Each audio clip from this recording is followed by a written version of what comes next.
Comme je l'explique souvent, 67 ingénieurs, 12 industriels français, des accompagnements à travers la CCI de Lyon, à travers des incubateurs, mais aussi beaucoup de bienveillance. Beaucoup de bienveillance, des personnes qui m'ont accompagné, qui m'ont donné les moyens de réussir, et des industriels comme Car Électronique, ici présents, représentés par Sylvain Rollet et Jean-Pierre Cesson, qui ont travaillé vraiment sur une question qui m'assaillait à l'époque.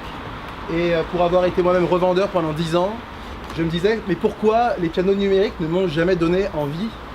Et pourquoi je n'ai jamais pris de plaisir là-dessus comparativement au piano acoustique?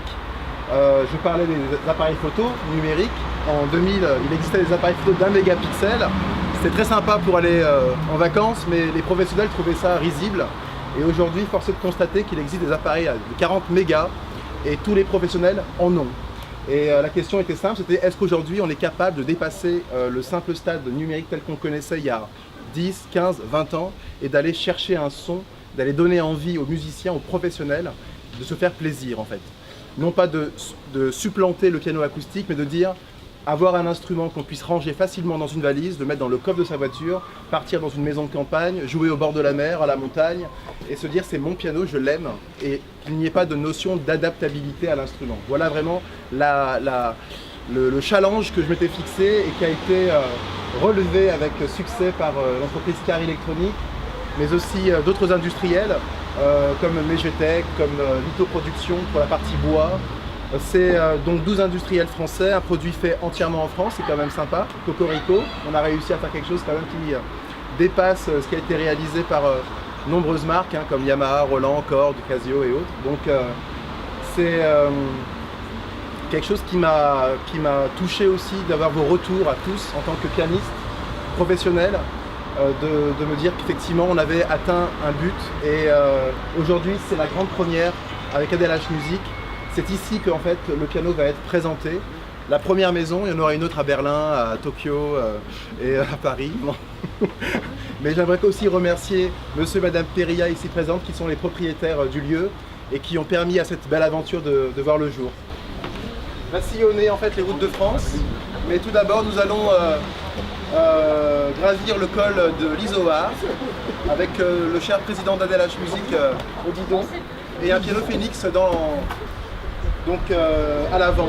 C'est Sylvie Deterre ici présente qui jouera en fait au sommet du col d'Izoard de ce moment magique et car ce sera le cas pour moi. J'ai vraiment beaucoup d'honneur et beaucoup de plaisir à tous vous retrouver. Donc faites comme chez vous, je vais inviter les premiers concertistes à venir me rejoindre.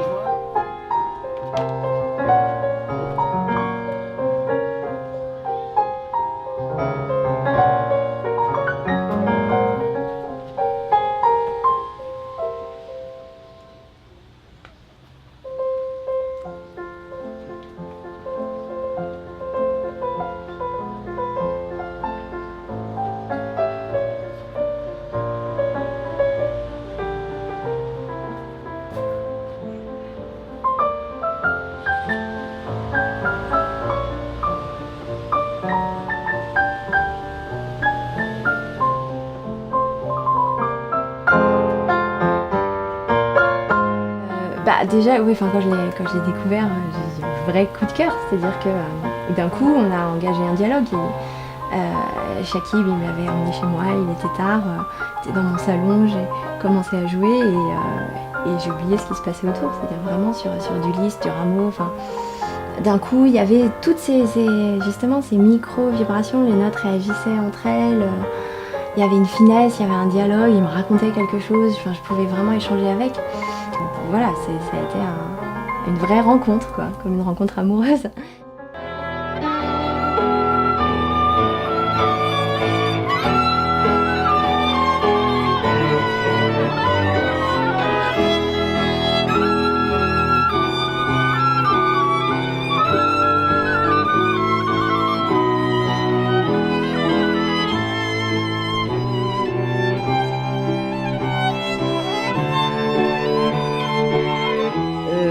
L'idée, elle est vachement belle. C'est-à-dire que vraiment, pof, pof, pof, et voilà. Et et j'ai un piano, et il y a un piano et on peut jouer du piano. Et donc c'est juste mais incroyable quoi, incroyable.